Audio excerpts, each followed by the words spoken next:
నాకు ధైర్యముగా ఉన్నది. నా సంపదవైనందున సమృద్ధిగా ఉన్నది. నిరీక్షణమైనందున నాకు నెమ్మదిగా ఉన్నది. ఆశ్రయమైనందున నాకు క్షేమముగా ఉన్నది. నా కాపరివైనందున నాకు ధైర్యముగా ఉన్నది. నా సంపదవైనందున నాకు సమృద్ధిగా ఉన్నది. నా కాపరివైనందున నాకు ధైర్యముగా ఉన్నది. నా సంపదవైనందున నాకు నెమ్మదిగా ఉన్నది. నీలో ఏకమవ్వాలనే నిరీక్షణ మాకున్నది. నీలో ఏకమవ్వాలనే నిరీక్షణ మాకున్నది. మాకు ధైర్యముగా ఉన్నది. ఎంతో నెమ్మదిగా ఉన్నది. మాకు సమృద్ధిగా ఉన్నది. మాకు క్షేమముగా ఉన్నది. మాకు ధైర్యముగా ఉన్నది. మాకు నెమ్మదిగా ఉన్నది. మాకు క్షేమముగా ఉన్నది. మాకు ధైర్యముగా ఉన్నది. నా కాపరివైనందున నాకు ధైర్యముగా ఉన్నది. నా సంపదవైనందున నాకు సమృద్ధిగా ఉన్నది. నాకు నెమ్మదిగా ఉన్నది. నాకు క్షేమముగా ఉన్నది. నాకు ధైర్యముగా ఉన్నది. నాకు సమృద్ధిగా ఉన్నది. నాకు క్షేమముగా ఉన్నది. హల్లెలూయా.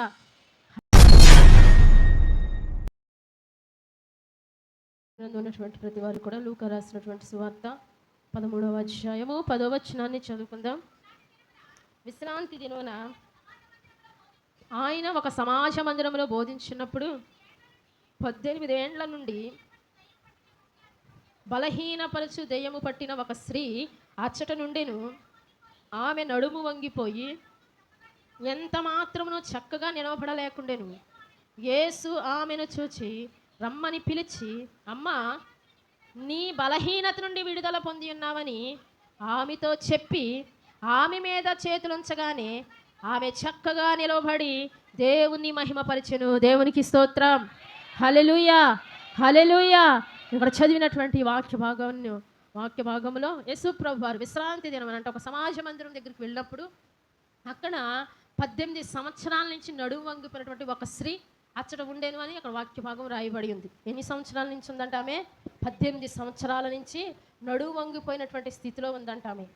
18 సంవత్సరాల బలహీనతతో బాధపడుతుంది ఆమె. 38 సంవత్సరాల నుంచి కోనేటి పక్కన ఒక రోగి పడి ఉన్నాడు. అతని అనుభవం 38 సంవత్సరాలు.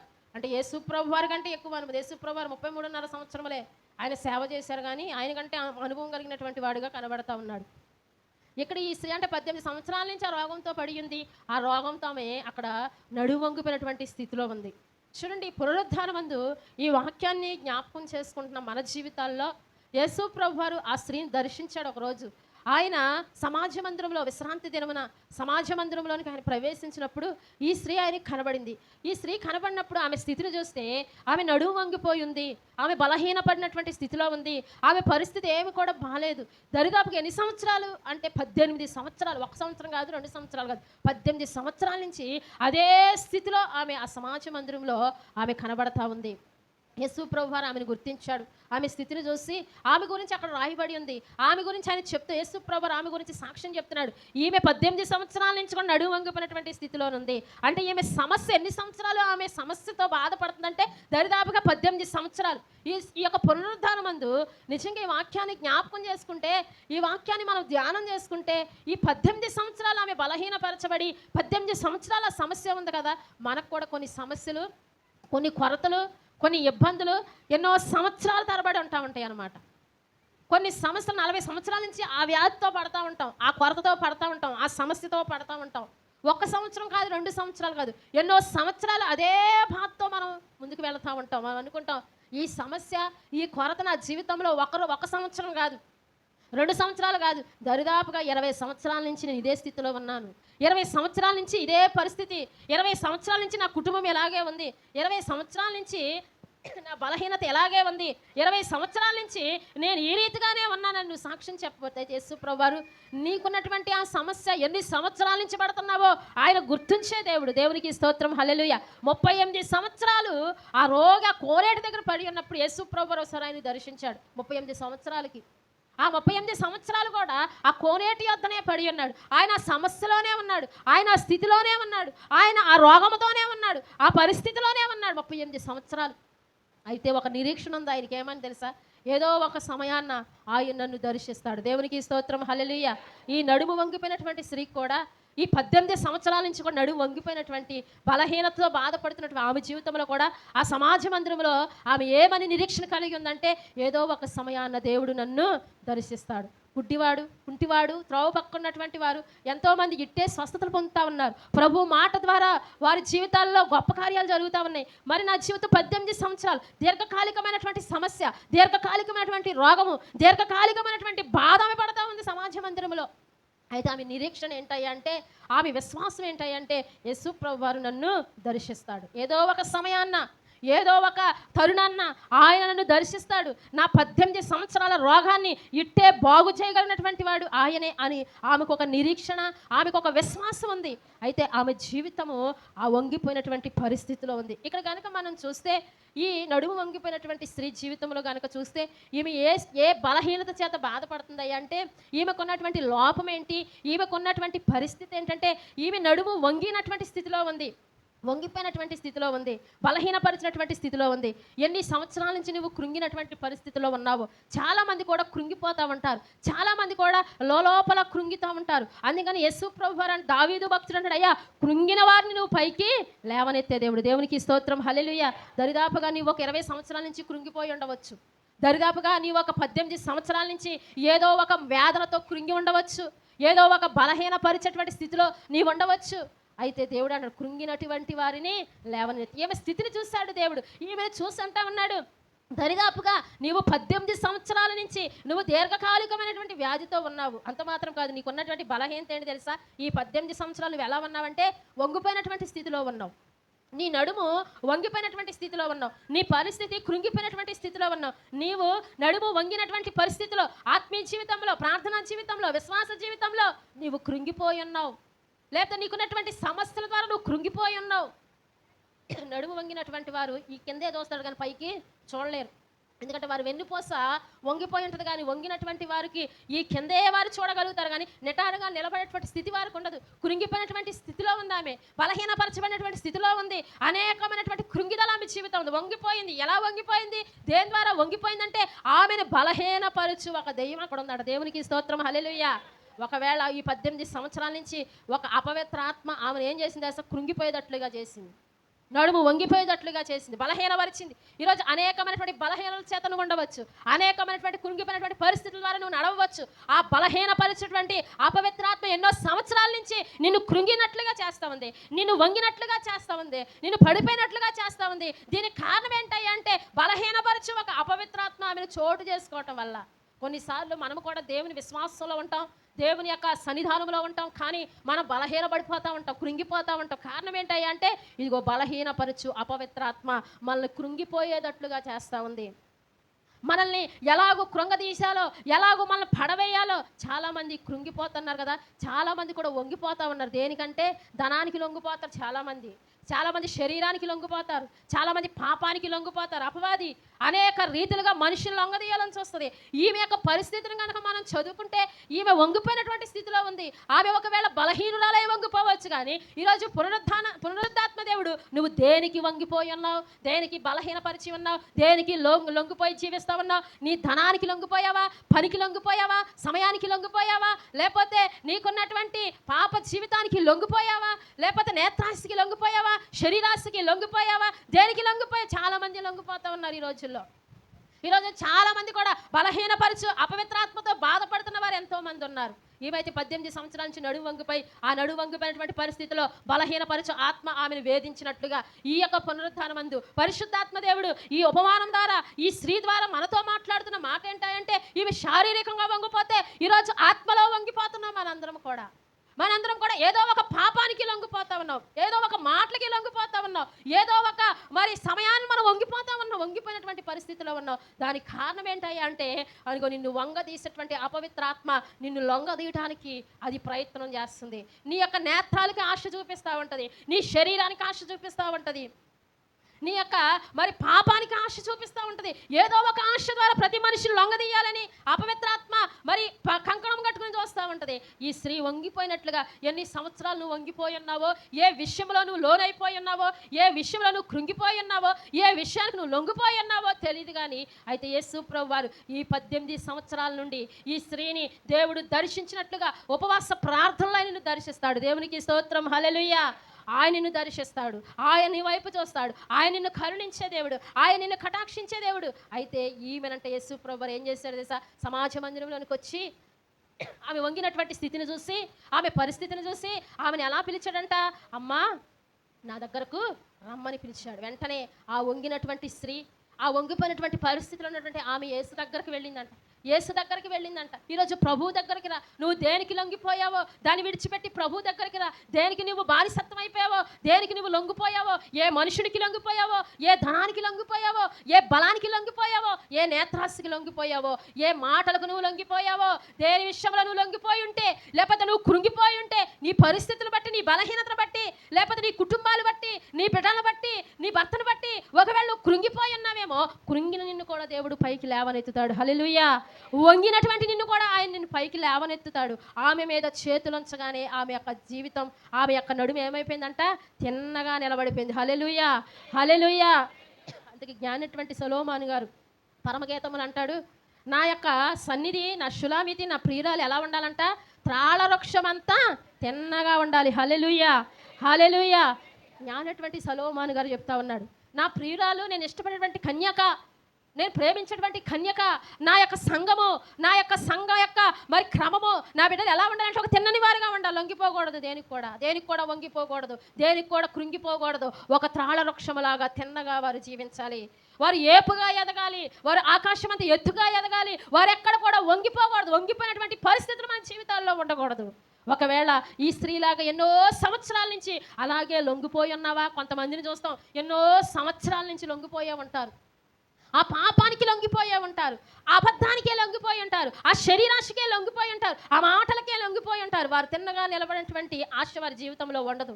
కానీ యేసు ప్రభువు వారు అంటున్నారు, నా దగ్గరికి వస్తే సమస్త భారము మోసుకుని పోతున్న సమస్త జనులారా నా యొద్దకు రండి, మీ కాడిని నేను తేలిక చేస్తాను, మీ భారాన్ని నేను మోస్తా అని చెప్తా ఉన్నాడు. నీవు కనుక కృంగినటువంటి పరిస్థితుల్లో ప్రభు దగ్గరికి వస్తే ఆయన నీకున్న సమస్యను ఆయన తొలగించే దేవుడు. ఒకవేళ దేనికైతే లొంగిపోయి దాన్ని విడిచిపెట్టలేకపోతున్నావో, దేవుని దగ్గరకు వచ్చినప్పుడు ఆమెను పిలిచాడంట యేసు ప్రభువు వచ్చి. ఆమె సమాజ మందిరంలోనే ఉంది, అయితే ఆమెను దేవుడు పిలిచాడంట. అక్కడ పిలిచాడని ఉంది. ఆమెను పిలిచాడు దేవుడు, అమ్మా నా యొద్దకు ఒకసారి రా, నువ్వు నా దగ్గరికి రమ్ము అని పిలిచాడు. ఆమెను పిలిచినప్పుడు, ఆమె ప్రభు దగ్గరికి వెళ్ళినప్పుడు ఆమె మీద చేతులుంచాడు. ఆయన యొద్దకు వచ్చినప్పుడే మనకు రక్షణ కలుగుతూ ఉంది, ఆయన వద్దకు వచ్చినప్పుడే మనకు నెమ్మది కలుగుతూ ఉంది, ఆయన యొద్దకు వచ్చినప్పుడే మనకు క్షమాపణ దొరుకుతూ ఉంది, ఆయన యొద్దకు వచ్చినప్పుడే మనకు విమోచన దొరుకుతూ ఉంది. ఈరోజు విమోచన దొరక, ఈరోజు క్షమాపణ దొరక, ఈరోజు నెమ్మది దొరక, ఈ కృంగినటువంటి పరిస్థితుల్లో ఎంతమంది మరి చనిపోవాలనేటువంటి నిర్ణయాలు తీసుకుంటలేదు. అమ్మో ఈ శ్రమలు, అమ్మో ఈ బాధలు, ఈ అప్పుల బాధలు, ఈ యొక్క సమస్యలు, ఈ కుటుంబ భారము, ఈ యొక్క జీవితాన్ని భరించలేకపోతున్నావు. ఎంతో మంది కూడా మరణిస్తే బాగుంటుంది, చనిపోతేనే బాగుంటుందేమో, ఈకున్నటువంటి పరిస్థితులు జయించలేకపోతున్నామని ఎంతమంది మరణంచుల వరకు వెళ్ళి రావట్లా. మన ఆలోచనలు చాలా మంది యొక్క ఆలోచనలు సమాధి వరకు వెళ్ళట్లా. దావీదు భక్తుడు, అయ్యా సమాధిలోంచి నా ప్రాణమును విమోచించావయ్యా. దావీదు భక్తుడి యొక్క ఆలోచన కూడా సమాధిలోనికి వెళ్ళిపోయినాయి. ఎందుకు అంటే చుట్టూ శత్రువులు అయిపోయారు దావీదు భక్తుడికి. ఎంతోమంది మృంగాలను చూసినటువంటి వారు ఎంతోమంది ఉన్నారు. ఎంతోమందికి దావీదు భక్తుడు మేలు చేశాడు, ఎంతోమందిని ఆదరించాడు, ఎంతోమంది ప్రేమించాడు, ఎంతోమంది చేరదీశాడు. అయినప్పటికీ చుట్టూ శత్రువులు ఎక్కువైపోయారు. చుట్టూ కూడా అతని పరిస్థితులు అంధకారం అయిపోయినాయి, అతనున్నటువంటి వేదలు ఎక్కువైపోయినాయి. ఎందుకంటే అంతరంగంలో విచారములు బహు హెచ్చుగా ఉన్నాయి అన్నాడు దావీదు భక్తుడు. బాగా హెచ్చుగా ఉన్నాయంట అంతరంగంలో విచారం. చాలా మంది విచారములు హెచ్చుగా ఉంటాయి. ఎన్నో ఆలోచనలు, ఎన్నో అనేకమైనటువంటి కృంగిపోయినటువంటి పరిస్థితుల్లో ఉండి సమాధి వరకు మన యొక్క ఆలోచన వెళ్ళిపోతూ ఉంటే, దావీదు భక్తుడు కూడా సమాధి వరకు కూడా ఆలోచన వెళ్ళిపోయి చనిపోతే బాగుంటుంది. అయితే దేవుని దగ్గరికి వచ్చినప్పుడు దేవుడు అన్నాడు, సమాధిలోంచి నీ ప్రాణమును విమోచించున్నా. హల్లెలూయా, హల్లెలూయా. ఆయన మనల్ని సమాధికి అప్పచెప్పడానికి కాదు ఆయన మన వద్దకు వచ్చింది. ఆయన మరణంలోనికి తీసుకువెళ్ళడానికి కాదు ఆయన మనల్ని పిలిచిన దేవుడు ఎంతైనా నమ్మదగినటువంటి దేవుడు. నిన్ను పిలిచిన దేవుడు, నిన్ను దర్శించిన దేవుడు, నీతో వాగ్దానం చేసిన దేవుడు, నీతో మాట్లాడిన దేవుడు. నిన్ను మరణంలోనికి తీసుకువెళ్ళడానికి కాదు, నిన్ను సిగ్గుపరపరచడానికి కాదు, నిన్ను హేళన చేయడానికి కాదు, నిన్ను తలగా ఉంచడానికి నిన్ను పిలిచి ఉన్నాడు. హల్లెలూయా. నిన్ను పైవానిగా ఉంచడానికి నిన్ను పిలిచి ఉన్నాడు, నిన్ను రాజుగా ఉంచడానికి నిన్ను పిలిచి ఉన్నాడు. కృంగిపోయినటువంటి నీ స్థితిని పైకి లేవనెత్తడానికి నిన్ను పిలిచి ఉన్నాడు. ఈమెను దేవుడు పిలుస్తా ఉన్నాడు, అమ్మా ఇటు రా, ఈ వంగిపోయిన నడుముతో నా యొద్దకు రా. నేను లేచి నిలబడలేనయ్యా, నీవే స్థితిలో ఉన్నావో ఆ స్థితిలో నా యొద్దకు రా. నేను స్వస్థపరిచేవాడని నేనే, నీ స్థితిని బాగు చేసేవాడిని. దరిదాపుగా నువ్వు 18 సంవత్సరాల నుంచి ఈ సమస్యతో బాధపడుతున్నావు. నీ స్థితిలో 18 కాదు, ఒకవేళ 20 సంవత్సరాలు, 25 సంవత్సరాలు, 30 సంవత్సరాల్లో నువ్వు ఎన్ని సంవత్సరాల్లో బాధపడుతున్నావో తెలియదు, కానీ ఇన్ని సంవత్సరాలు నువ్వు బాధపడతా ఉండవచ్చు. ఇన్ని సంవత్సరాలు నీ స్థితి అలాగే ఉండవచ్చు. ఇన్ని సంవత్సరాలు ఆ పాపంలోనే ఉంటున్నామేమో, ఇన్ని సంవత్సరాలు ఆ యొక్క ఆలోచనతోనే ఉంటున్నామేమో. అయితే దేవుని యొద్దకు రా. ఉపవాస ప్రార్థనలో నీ కడుపు కట్టుకుని దేవునికి నీ హృదయాన్ని ఇచ్చి కృంగిపోయినటువంటి ఆ స్థితిలోనే, వంగిపోయినటువంటి ఆ స్థితిలోనే నువ్వు ప్రభు దగ్గరికి రా. ఆయన నీ మీద చేతులు ఉంచుతాడు. హల్లెలూయా. ఆయన చేతులు మనల్ని ఆదరించే చేతి, ఆయన బాహు హస్తము మనల్ని బలపరిచేది, మన సహాయకుడు ఆయన. మనకి సహాయం చేయడానికి ఆయన హస్తము ఎన్నడూ కూడా కొరచ కాలేదు అంటున్నాడు యెషయా భక్తుడు. ఎప్పటికీ కొరచ కాదు. ఒకవేళ మన చేయి కొరచైపోవచ్చు. దేనికి? దేవునికి ఇచ్చే విషయంలో కొరసగా ఉండవచ్చు, దేవుని ఆరాధించే విషయంలో కొరచగా ఉండవచ్చు, ప్రభుని మహిమపరిచే విషయంలో మన చెయ్యి హస్తము సహాయం ఆయనకి లేకపోయి ఉండవచ్చు. అయితే ఆయన అన్నాడు, నేను సహాయం చేయడానికి నా చెయ్యి ఎప్పుడు కూడా చాపే ఉంచుతా. ఆయన అరచేతిలో మనం చెక్కుకొని ఉన్నాడు, ఆయన అరచేతిలో మనం రూపించుకొని ఉన్నాడు, ఆయన అరచేతిలో మనం దాచించాడు. ఆయన హస్తము ఎప్పుడు కూడా నీ మీద ఉంచుతాడు. అందుకు కుష్ఠరోగితో కూడా దేవుడు అన్నాడు, ఆయన చెయ్యి చాపి అతను ముట్టి పైకి లేవనెత్తాడు. ఆయన చెయ్యి కృంగినటువంటి వారిని లేవనెత్తేది ఆయన చెయ్యి. హల్లెలూయా. నీ చెయ్యి నా చెయ్యి అపకారం చేసే చెయ్యిలాగా ఉండవచ్చు. నీ చెయ్యి నా చెయ్యి ద్వారా ఆయన చేతుల మీద మేకులు గుచ్చి ఉండవచ్చు. మన చేతుల ద్వారా చేసే అపరాధాల వల్ల యేసు ప్రభువు వారి యొక్క హస్తములు రక్తమయంగా మారవచ్చు, కానీ ఆయన చెయ్యి మన కొరకు ఎప్పుడు బాహువుగానే తెరిచి ఉంచుతాడు. ఆయన ఎప్పుడు ఇచ్చేటువంటి వాడుగా ఉంటాడు, ఆయన ఎప్పుడు స్వస్థపరిచేవాడుగా ఉంటాడు, ఆయన ఎప్పుడు సహాయం చేసేవాడుగా ఉంటాడు. పడినటువంటి చికటగల ఊబిలో నుండి ఆయన నిన్ను పైకి లేవనెత్తే దేవుడు. ఆయన ఏ ఊబిలో అయితే పడి ఉన్నావో, ఏ జగటమన్నులో పడి ఉన్నావో, ఏ యొక్క గుంటలో నువ్వు పడి ఉన్నావో, ఎవరు కూడా నీకు చెయ్యిచ్చి పైకి లేవనెత్తువారు ఎవరు లేరు. ఒక యవనస్తుడంట ఆ యెరూషలేము పట్టణం నుండి యెరికో పట్టణానికి ప్రయాణమై వెళ్ళిపోతా ఉన్నాడు. మార్గం మధ్యలో అతడు దొంగల చేతికి చిక్కబడ్డాడు, గాయపరచబడ్డాడు. అతడు కొనుగుపిరితో పడవేస్తుంటే ఆ మార్గం ద్వారా 3 వ్యక్తులు వెళ్ళారు, కానీ ఎవరు కూడా చెయ్యిచ్చి పైకి లేవనెత్తువారు ఎవరు లేరు. అతడు కొరప్రాణంతో ఉన్నాడు. అతని పరిస్థితి చాలా భయంకరంగా ఉంది. అతని పరిస్థితి చూస్తే చాలా దుఃఖకరంగా ఉంది, కానీ ఏ మానవుడు చెయ్యవలేదంట. ఏ సహాయం చేస్తానన్నవాడు చెయ్యవలేదు. కానీ నజరైనటువంటి యేసు ప్రభువు మంచి సమరయుడిగా వచ్చి అతని చెయ్యిచ్చి పైకి లేవనెత్తి అతని వాహనం మీద కూర్చోబెట్టి అతనికి నూనె రాసి అతని కట్లను కట్టి గాయములను తుడిచి తన వాహనం మీద ఎక్కించుకుని పూటకూలి వాని ఇంటికి తీసుకువెళ్ళాడు. హల్లెలూయా. ఆయన నిన్ను పైకి లేవనెత్తి ఆయన నిన్ను బాగు చేసే దేవుడు. ఒకవేళ ఏ మనుషుడి సహాయం నీకు రావటం లేదేమో, ఏ మనుషుడు నీకు సహాయం చేస్తానని సహాయం చేయట్లేదేమో, నీకు భరోసా ఇచ్చి నిలబడతామని చెప్పి నిన్ను ముందుకు నెట్టి వారు తప్పుకుంటున్నారేమో, మనుషుల యొక్క మాటల చేత కృంగిపోతున్నావేమో, మనుషుల సహాయం లేక అల్లాడిపోతున్నావేమో. అయితే దేవుడు అన్నాడు, ఉపవాస ప్రార్థనలో నా యొద్దకు రమ్ము, నా చెయ్యి నీ కొరకు చాపి ఉంచాను. ఏ హస్తము నీ కొరకు చాపి లేదు, ఏ మానవుని హస్తము నీడలో నీవు జీవించినా నీకు మనశ్శాంతి లేదు, నీ సహాయము దొరకదు. కానీ నా కనికరము కలిగిన హస్తము నీ కొరకు చాపి ఉన్నా, నా హస్తపు నీడలోనికి నువ్వు రాగలిగితే, నా దగ్గరకు నువ్వు రాగలిగితే, నా యొద్దకు నువ్వు రాగలిగితే, నీ భారమును మోసుకొని నీ కృంగిపోయినటువంటి స్థితిలో, నీ బలహీనమైన స్థితిలో, నీ పడిపోయినటువంటి స్థితిలో, లోబడిపోయినటువంటి స్థితిలో కనుక నీవు నా యొద్దకు వస్తే నేను నీ మీద చేతులు ఉంచుతా, నీవు చక్కగా నిలబడతావు. హల్లెలూయా. నిన్ను దేవుడు నిలబెడతాడు. ఆయన నిన్ను తలగా నిలబెట్టే దేవుడు. ఆయన నిన్ను గొప్ప రాజుగా నిలబెట్టే దేవుడు. నిన్ను ముందు ఉంచే దేవుడు. నిన్ను ముందు ఉండి ఆయన నడిపించే దేవుడు. నిన్ను నిటారుగా నిలబెట్టేవాడు. ఆయన బండ మీద నిన్ను నిలబెడతాడు. ఆయన బండ మీద నువ్వు నిలిచి ఉంటే ఎన్నడికి కూడా నువ్వు తొట్టిల్లిపో. ఇసుక మీద నిలబడితే లేదంటే ఆ యొక్క గాలి వానలకు నువ్వు నిలబడితే నువ్వు పడిపోవచ్చు, కానీ దేవుని యొక్క బండ మీద నిలబడితే ఎన్నడూ కూడా నీవు పడిపోవు. నీ కుటుంబాన్ని ఆయన బండ మీద నిలబెట్టే దేవుడు. ఆయన నీ కుటుంబాన్ని ఆయన బండ మీద ఆయన అరచేతిలో నిన్ను చెక్కుకునే దేవుడు. ఆయన నీ కుటుంబాన్ని ఆయన అరచేతిలో దాచి ఉంచే దేవుడు. ఆయన నీకు సహాయకుడై ఉన్నాడు. ఉపవాస ప్రార్థనను నమ్మగలుగుతున్నావా? నీవు ఏ స్థితిలో అయితే వంగిపోయావో, ఏ స్థితిలో అయితే నువ్వు లొంగిపోయావో, అది పరిశుద్ధాత్మ దేవుడు అది నీకు తెలియపరుస్తూ ఉండగా, ఆ కృంగిపోయినటువంటి స్థితిలో కనుక నువ్వు దేవుని దగ్గరికి రాగలిగితే, ఆ కృంగిపోయినటువంటి స్థితిలో కన్నీరు గార్చి ప్రభు దగ్గరికి రాగలిగితే, అయ్యో నేను కృంగిపోయన్నా, అయ్యో నేను బాధలతో నలిగిపోయన్నాని మనుషుల దగ్గర ఏడిస్తే కుదరదు, కానీ దేవుని పాదాల దగ్గరికి వచ్చి కన్నీళ్లు కార్చాలి. ఆయన పాదముల దగ్గరికి వచ్చి ఉపవాస ప్రార్థనలో, ఇగో నేను కృంగిపోయి ఉన్నానయ్యా, నా కుటుంబము కృంగిపోయింది, నా బిడ్డల ద్వారా నేను కృంగిపోయా, నా భర్త ద్వారా నేను కృంగిపోయా, నా పరిస్థితుల ద్వారా నేను కృంగిపోయా, లేవలేని పరిస్థితి నాది, నేను నిలబడలేని పరిస్థితి నాది, నిలిచి ఉండలేని పరిస్థితి నాది, కానీ నిలబెట్టువాడవు నీవే ప్రభువా. బండ మీద నిలబెట్టు నాయన, నేను తాళవృక్షంలాగా నిలబెట్టు నాయన, తలగా నిలబెట్టు నాయన, ఎక్కడ కూడా నన్ను సిగ్గుపడనివ్వకుండా చేయి ప్రభువా, ఎక్కడ కూడా నేను అవమానపడకుండా చేయయ్యా, ఎక్కడ కూడా నేను హేళన పడకుండా చేయని ప్రభు దగ్గర నువ్వు అడిగితే ఆయన నిలబెట్టడానికి ఆయన సిద్ధంగా ఉన్నాడు. ఆయన్ని నిలబెట్టడానికి, ఆయన తలగా ఉంచడానికి ఆయన సిద్ధంగా ఉన్నాడు. అయితే నువ్వు ఏ స్థితిలో కృంగిపోయి ఉన్నావో, ఏ మానసికమైన స్థితిలో కృంగిపోయి ఉన్నావో, ఏ వంగిపోయినటువంటి స్థితిలో ఉన్నావో, ఏ బలహీనపరచు అపవిత్రాత్మ నిన్ను బలహీనపరుస్తుందో, ఏ స్థితిలో నువ్వు బలహీనరాలు అయిపోతున్నావు, నేను బలవంతుడనే అనుకున్నటువంటి నీవు బలహీనరాలు అయిపోతున్నావేమో, బలహీనపరచబడుతున్నావేమో, ప్రార్థనలో బలహీనపరుస్తా ఉన్నావా, విశ్వాసంలో బలహీనరాలు అయిపోతున్నావా, దేవుని శక్తిని పొందుకునేటువంటి బలహీనరాలుగా మారిపోతున్నావా, పరిశుద్ధాత్మ లేని బలహీనరాలుగా ఉన్నావా?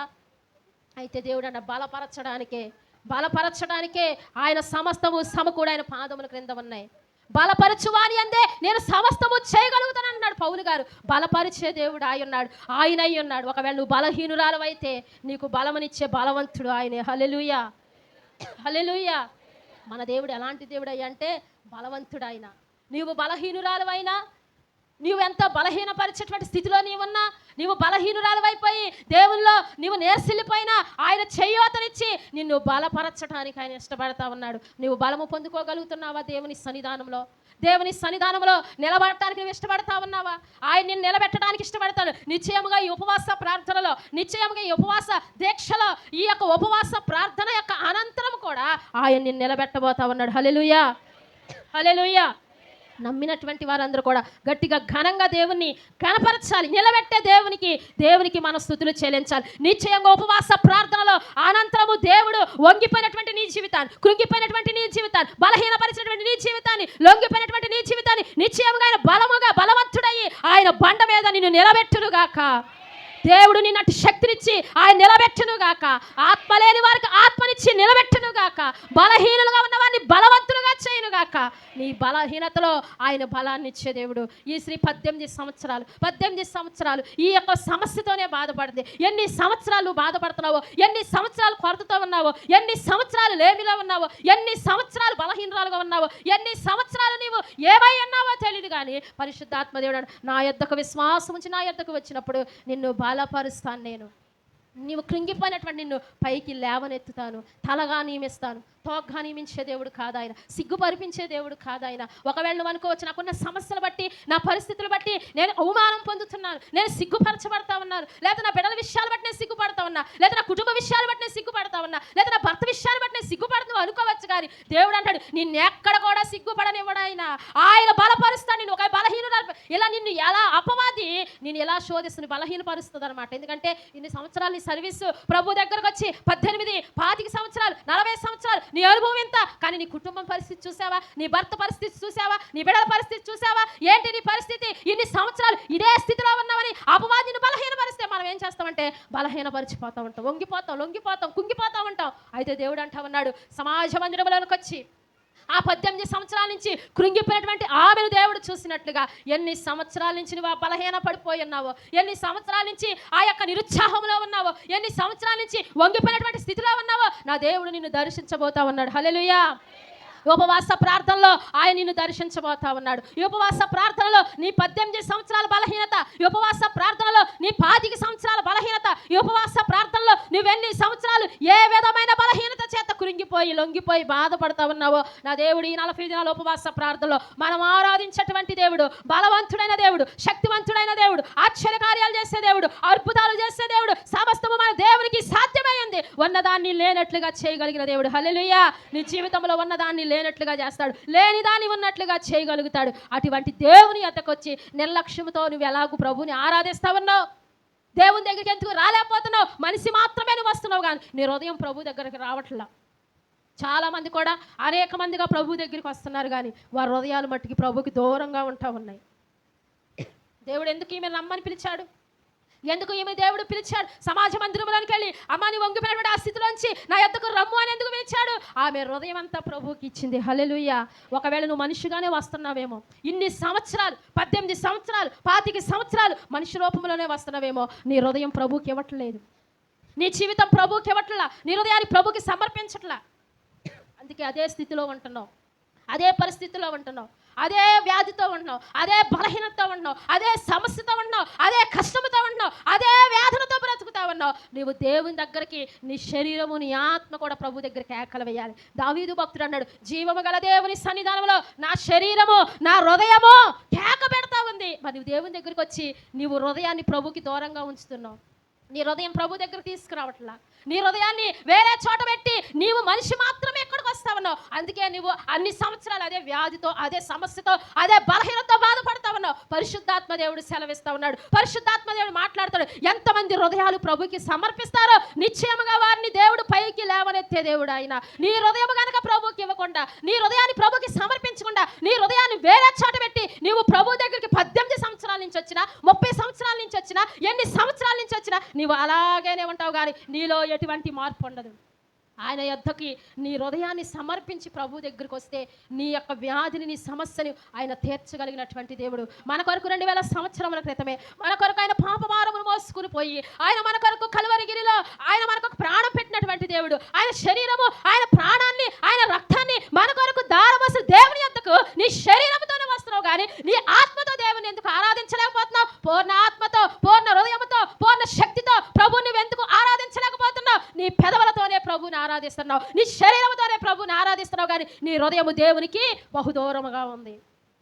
నీ కొరకైన ప్రాణాన్ని సహితాన్ని సమర్పించాడు, నీ కొరకైన శరీరంలో రక్తం ఆఖరి బొట్టు వరకు కూడా నీ కొరకైన ధారపోసి ఉన్నాడు, అరచేతిలో నిన్ను చెక్కుకొని ఉన్నాడు. నీ కొరకు ఆయన యొక్క శరీరము సాలగా దున్నబడింది, నీ కొరకైన నలగొట్టబడ్డాడు, నీ కొరకైన విరగొట్టబడ్డాడు. మరి నీవు ప్రభు కొరకు ఏమి చేయదలుచున్నావు? నీవు ఆ కృంగిపోయినటువంటి స్థితిలోనే నీవు ఉండాలని ఇష్టపడుతున్నావా?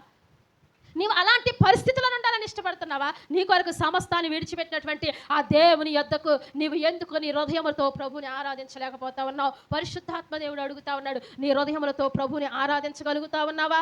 కృంగిపోయిన స్థితిలోనే ఉన్నావా? ఇంకా కృంగిపోతున్నావా? ఇంకా లొంగిపోతున్నావా? నన్ను లేవనెత్తు వారు లేరు, సహాయం చేయవారు లేరని నీవు ఎందుకు అనుకుంటున్నా? మన దేవుడు సహాయం చేయవాడు ఆయనే, ఆయన సహాయకుడై ఉన్నాడు. కలవరపడుతున్నటువంటి నీ జీవితాలు, భయపడుతున్నటువంటి నీ జీవితాలు, మరి అనేక దినాలు కూడా నువ్వు భయంగా బ్రతున్న నిన్ను ధైర్యపరచడానికి ఆయన వచ్చి ఉన్నాడు. కృంగిపోయిన నిన్ను లేవనెత్తడానికి వచ్చి ఉన్నాడు, బలహీనురాలని నిన్ను బలపరచడానికి ఆయన వచ్చి ఉన్నాడు. అట్టి దేవుని నువ్వు హృదయంతో ఆరాధించలేకపోతా ఉన్నావు, దేవునికి నీ హృదయాన్ని ఇవ్వలేకపోతా ఉన్నావు. మరి నీ హృదయంలో దేనికి చోటిస్తా ఉన్నావు? ఏ మనుషునికి చోటిస్తా ఉన్నావు? ఏ ధనానికి చోటిస్తా ఉన్నావు? ఏ బలానికి చోటిస్తా ఉన్నావు? ఏ సమయానికి చోటిస్తా ఉన్నావు? అయితే దేవుడు అంటున్నాడు, నీవు కృంగిపోతే నిన్ను చూసి ఉండలేడు ఆయన, నీవు పడిపోతే నిన్ను లేవనెత్తకుండా ఉండలేడు ఆయన, నీవు దేని స్థితిలో ఉంటే, బలహీనపడి ఉంటే ఆయన నిన్ను లేవనెత్తకుండా ఉండలేడు ఆయన. నీ కొరకు ఆయన కలువరిగిరిలో నుంచి మరణించి మన కొరకు ఆయన పునరుద్ధానమై తిరిగి లేచినటువంటి దేవుడు నిన్ను రక్షించడానికి ఆయన వచ్చినప్పుడు ఆయన యొద్దకు నువ్వు ఏ స్థితిలో వచ్చావో ఆ స్థితిలో నుంచి ఆయన నిన్ను పైకి లేవనెత్తుతాడు. ఆయన గనక నీ హృదయాన్ని ఇస్తే, ఆయన గనక నీ బలాన్ని ఇస్తే, ఆయన కనుక నీ సమయాన్ని ఇస్తే సమస్తం కూడా సమకూడి ఆయన పాదముల క్రింద ఉన్నాయి. ఆయన నీకు సమస్తాన్ని దేవుడు నీకు అనుగ్రహిస్తాడు. ఈ బలహీన పరిచిపడిన స్త్రీ వంగిపోయినటువంటి ఆ పరిస్థితుల్లో దేవుడు ఆమె మీద చేతులుంచి ఆమె మీద చేయి ఉంచగా ఆమె చక్కగా నిలవబడింది, దేవుణ్ణి ఆరాధించింది, దేవుణ్ణి మహిమపరిచింది. ఈరోజు నీవు కూడా నిలబడనటువంటి పరిస్థితిలో ఉన్నావేమో, నీవు కూడా నిలబడినటువంటి పరిస్థితిలో నిటారుగా నిలిచి ఉండలేకపోతున్నామేమో, తల ఎత్తుకుని ఉండలేకపోతున్నామేమో, బ్రతికి ఉండలేకపోతున్నామేమో, బలహీనపరచబడినటువంటి వాడుగా ఉంటున్నామేమో, ఎన్నో సమస్యలతో కలవరాలతో సిగ్గుపడిన స్థితిలో ఉన్నామేమో. అయ్యో నా పరిస్థితి ఏంటి, నేను ఎలాగూ ప్రభుని నేను దగ్గరకు సాక్ష్యం చెప్పాలి, ఎలాగూ జీవించాలి, ఎలాగూ బ్రతకాలని నువ్వు ఆలోచిస్తున్నావేమో. పరిశుద్ధాత్మ దేవుడు అన్నాడు, నిన్ను తల ఎత్తువాడుగా చేస్తానన్నాడు. హల్లెలూయా. నిన్ను తల ఎత్తుకునేటట్లుగా దేవుడు చేస్తాడు, నిన్ను పైవాలుగా దేవుడు ఉంచుతాడు. ఉపవాస ప్రార్థనలో ఎవరైతే నిబంధన కలిగి ఉపవాసం ఉండి కన్నీరు కార్చి ప్రభుని అడుగుతున్నారో నిశ్చయముగా మీ తలలను దేవుడు పైకెత్తునుగాక, బండ మీద నిలబెట్టునుగాక, బలహీనైన వారిని బలపరచునుగాక, వంగిపోయినటువంటి వారిని లేవనెత్తునుగాక, నిరుత్సాహంలో ఉన్న వారిని లేవనెత్తునుగాక, కృంగిపోయినటువంటి స్థితిలోంచి లేవనెత్తునుగాక. ఎటువంటి స్థితిలో నుంచి ఆయనను ఆయన్ని శక్తినిచ్చి నిన్ను పైకి లేవనెత్తి నిటారుగా నిలబెట్టి ఆయన నీకు సహాయము చేయునుగాక. ఆమేన్. కత్తివలే ఖండించును, సుత్తేవలే సరిచేయును. విలువైనది బలమైనది నా యేసు నీ నోటి మాట. విలువైనది బలమైనది నా యేసు నీ నోటి మాట. యేసయ్య మాట జీవపూట, పరముకు నడిపించు బాట. యేసయ్య మాట జీవపూట, పరముకు నడిపించు బాట.